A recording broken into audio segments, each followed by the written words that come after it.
Shalom Bapak Ibu Saudara terkasih dalam nama Tuhan Yesus Kristus. Pada hari ini kita akan mendengarkan firman Tuhan yang diambil dari kitab 1 Tesalonika pasal yang kelima ayat 1 sampai dengan 11. Tetapi sebelumnya mari kita mohon tuntunan Tuhan. Mari kita berdoa.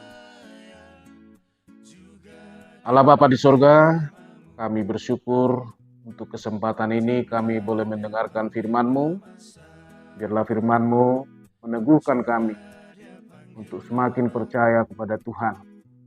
Terima kasih Bapa, kami mohon Roh Kudus-Mu membukakan hati dan pikiran kami, sehingga firman Tuhan boleh kami pahami dengan baik. Inilah kami Bapa, dengarlah doa kami dalam nama Yesus Kristus. Kami mengucap syukur dan berdoa. Amin. Ibu Bapak Saudara yang saya kasih, firman Tuhan untuk kita dari kitab 1 Tesalonika pasal yang kelima ayat 1 sampai dengan 11. Saya bacakan untuk kita. Berjaga-jaga. Tetapi tentang zaman dan masa, saudara-saudara tidak perlu dituliskan kepadamu. Karena kamu sendiri tahu benar-benar bahwa hari Tuhan datang seperti pencuri pada malam. Apabila mereka mengatakan, semuanya damai dan aman, maka tiba-tiba mereka ditimpa oleh kebinasaan, seperti seorang perempuan yang hamil ditimpa oleh sakit bersalin. Mereka pasti tidak akan luput. Tetapi kamu saudara-saudara, kamu tidak hidup di dalam kegelapan, sehingga hari itu tiba-tiba mendatangi kamu seperti pencuri. Karena kamu semua adalah anak-anak terang dan anak-anak siang. Kita bukanlah orang-orang malam atau orang-orang kegelapan. Sebab itu, baiklah, jangan kita tidur seperti orang-orang lain, tetapi berjaga-jaga dan sadar. Sebab mereka yang tidur waktu malam, dan mereka yang mabuk waktu malam. Tetapi kita yang adalah orang-orang siang, baiklah kita sadar, berbaju jirahkan iman dan kasih, dan berketopongkan pengharapan keselamatan. Karena Allah tidak menetapkan kita untuk ditimpa murka, tetapi untuk beroleh keselamatan oleh Yesus Kristus Tuhan kita, yang sudah mati untuk kita, supaya entah kita berjaga-jaga, entah kita tidur, kita hidup bersama-sama dengan Dia. Karena itu, nasihatilah seorang akan yang lain, dan saling membangunlah kamu seperti yang memang kamu lakukan. Demikian, Ibu Bapak Saudara, pembacaan nas firman Tuhan. Melalui nas firman Tuhan ini, Ibu Bapak, kita diingatkan supaya kita berjaga-jaga dan waspada. Apa yang harus kita waspadai dan apa yang harus kita jaga. Nah, ini yang diingatkan oleh Rasul Paulus kepada jemaat Tesalonika tentang kedatangan Tuhan Yesus yang kedua kali. Mereka semua diingatkan bahwa Tuhan itu akan datang. Nah, Ibu Bapak Saudara, kita perlu mengetahui apa yang terjadi di jemaat Tesalonika ini. Mereka memang memahami bahwa keselamatan itu adalah anugerah Tuhan. Dan itu sudah dinyatakan. Oleh karena itu, mereka berpandangan bahwa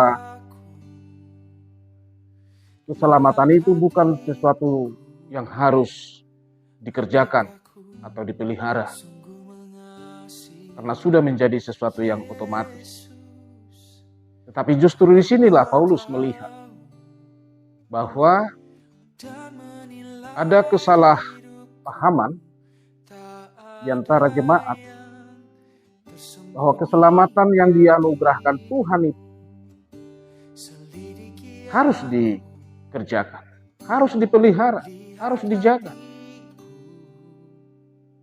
Jemaat tidak boleh berpangku tangan, menunggu dan menunggu. Beriman itu bukanlah beriman yang pasif, tapi beriman itu adalah beriman yang aktif.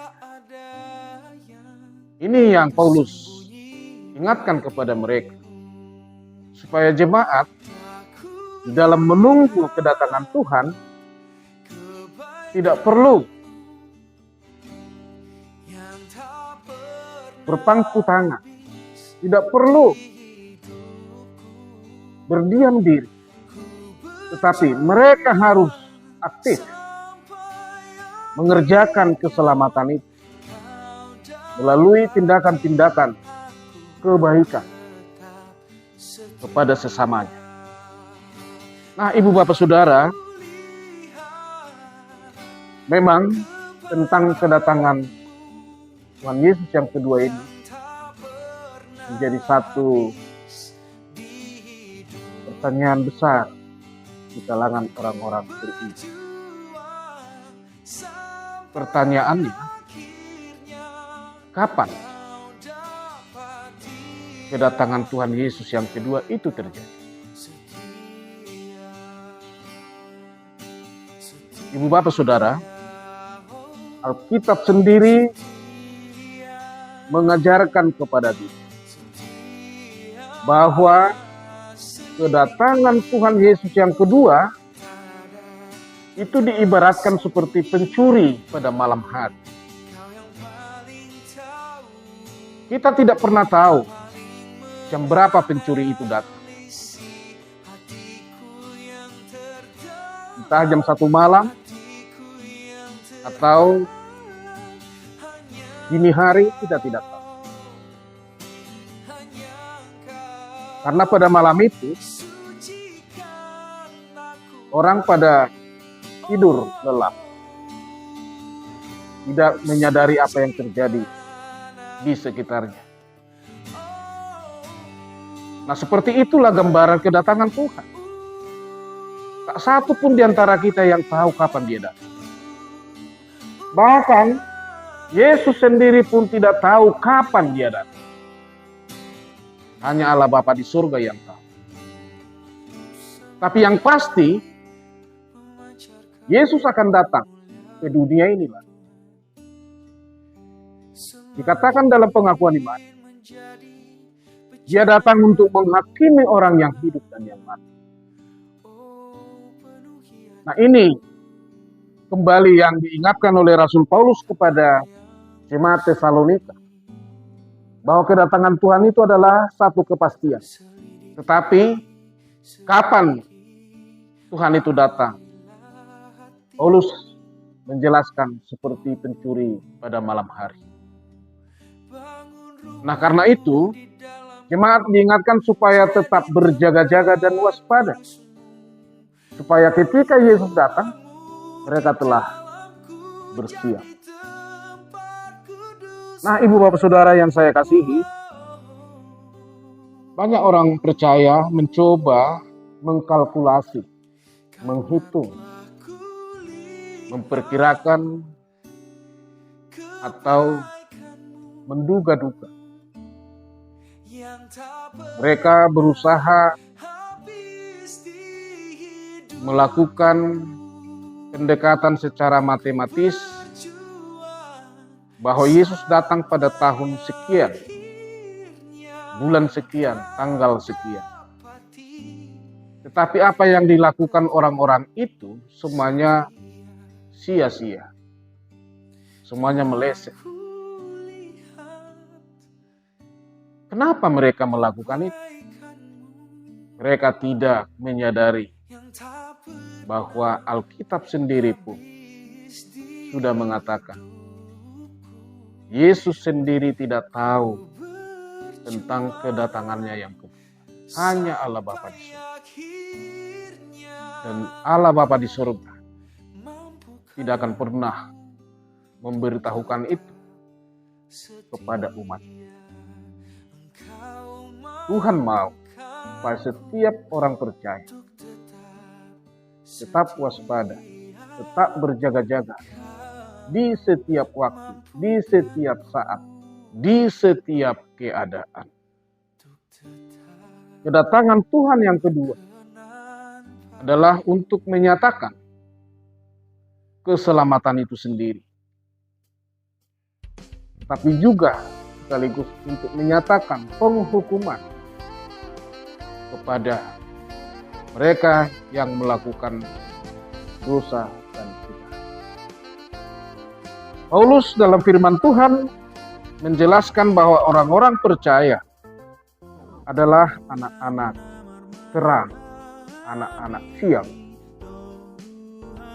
Gambaran siang di sini menyatakan bahwa orang-orang selalu beraktivitas, melakukan satu tindakan atau pekerjaan. Berbeda dengan orang-orang malam atau kegelapan. Orang-orang malam, dia tertidur pulas, tidak melakukan apapun, sehingga dia tidak tahu apa yang terjadi di sekitarnya. Berkaitan dengan kedatangan Tuhan yang kedua ini, Paulus mengatakan bahwa jemaat Tesalonika atau semua orang percaya adalah anak-anak siang, anak-anak terang, yang senantiasa melakukan tindakan-tindakan kebaikan setiap saat. Mereka tidak berpangku tangan, tidak berdiam diri. Ada aktivitas kebaikan itu di dalam hidup. Dan itulah pertanda bahwa dia mengerjakan keselamatan yang sudah Tuhan nyatakan kepada dirinya. Maka dari penjelasan ini sebenarnya Ibu Bapak Saudara, kita sudah bisa menangkap pesan yang disampaikan oleh Paulus. Selaku orang-orang percaya, dimanapun dia berada, dia harus mengerjakan keselamatan yang sudah ia terima dari Tuhan. Dengan cara apa? Dengan melakukan berbagai tindakan-tindakan kebaikan di sepanjang hidupnya. Itu yang harus dilakukan. Maka ketika Yesus datang, entah besok, entah lusa, minggu depan, tahun depan, dia benar-benar telah siap berhadapan dengan Tuhan. Sejauh dia tetap konsisten mengerjakan keselamatan, memelihara keselamatan, menjaga keselamatan, maka Tuhan akan menyatakan keselamatan yang sesungguhnya untuk menerima kehidupan kekal selama-lamanya. Tetapi bagi mereka yang selalu tertidur atau berpangku tangan, tidak melakukan hal kebaikan itu di dalam hidupnya, maka ketika Tuhan datang, dia akan menerima penghukuman. Bahkan jelas dikatakan bahwa Yesus datang untuk menghakimi orang yang hidup dan yang mati. Kematian bukan menyelesaikan, bahwa kedatangan Tuhan tidak berdampak apa-apa. Bagi mereka yang sudah lebih dahulu pergi meninggalkan dunia ini, Tuhan juga tetap meminta pertanggungjawaban. Apakah mereka mengerjakan keselamatan itu sewaktu ia masih hidup? Maka dipastikan juga kedatangan Tuhan yang kedua itu dikatakan menghakimi orang yang hidup dan yang mati.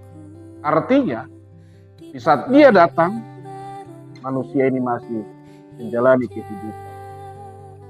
Belum semuanya meninggal. Nah, Ibu Bapak Saudara yang saya kasih, di dalam firman ini dikatakan bahwa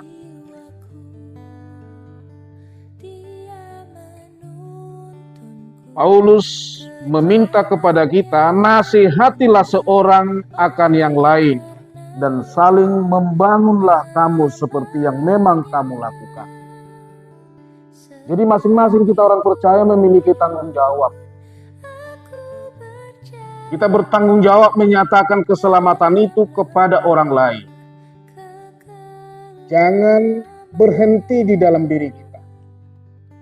Jika kita melihat orang lain berpangku tangan, tidak melakukan kebaikan di dalam hidupnya, tidak mengerjakan keselamatan yang sudah Tuhan anugerahkan kepadanya, maka kita selaku orang percaya harus berani menegur mereka, harus berani mengingatkan mereka, supaya mereka tidak seperti orang-orang malam, tetapi betul-betul seperti anak-anak siang yang hidup di dalam terang.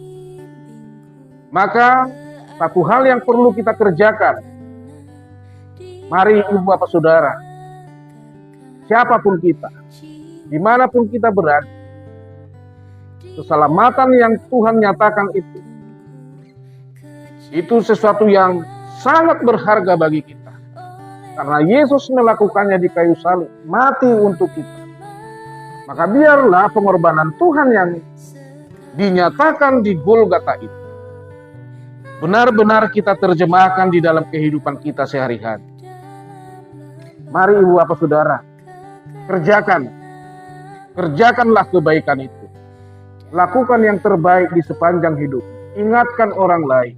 Jangan berpangku tangan. Kebenaran firman Tuhan harus nyata di sepanjang kehidupan kita. Maka di dalam menantikan kedatangan Tuhan yang kedua, jaga peliharalah. Tetaplah waspada, berjaga-jaga, jangan lengah. Karena Tuhan akan meminta pertanggungjawaban itu kepada kita masing-masing. Maka tema khotbah ini adalah saling membangun kita di dalam menantikan kedatangan Tuhan. Saya percaya, dan saya juga yakin Bapak Ibu Saudara semua, kita semua percaya keselamatan yang Tuhan nyatakan itu kepada kita adalah kehidupan kita. Maka mari kita lakukan yang terbaik untuk diri kita, untuk sesama kita, dan juga untuk Tuhan. Amin. Mari kita doa. Terpujilah Engkau Allah Bapa di surga untuk firman-Mu yang boleh mengingatkan kami. Biarlah kami semua mengerjakan keselamatan itu melalui tindakan kami di dalam melakukan kebaikan sebagaimana firman Tuhan nyatakan. Maka biarlah kami juga boleh saling membangun satu sama lain. Jangan berpangku tangan karena kami adalah anak-anak terang, anak-anak siang. Tidak seperti anak-anak malam, anak-anak kegelapan. Berberkatilah firman-Mu di dalam kehidupan kami. Berberkatilah kami semua anak-anak Tuhan dimanapun berada. Inilah kami Bapa, ampuni kami akan segala dosa, kejahatan kami.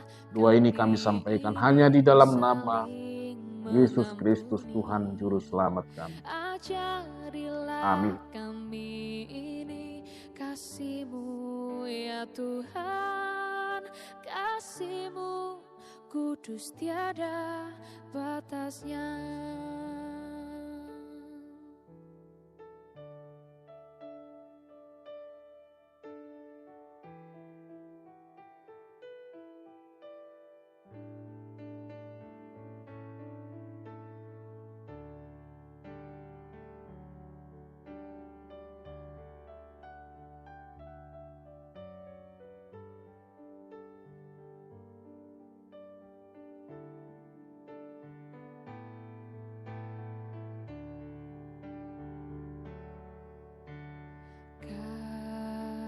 Kasih pasti lemah lembut,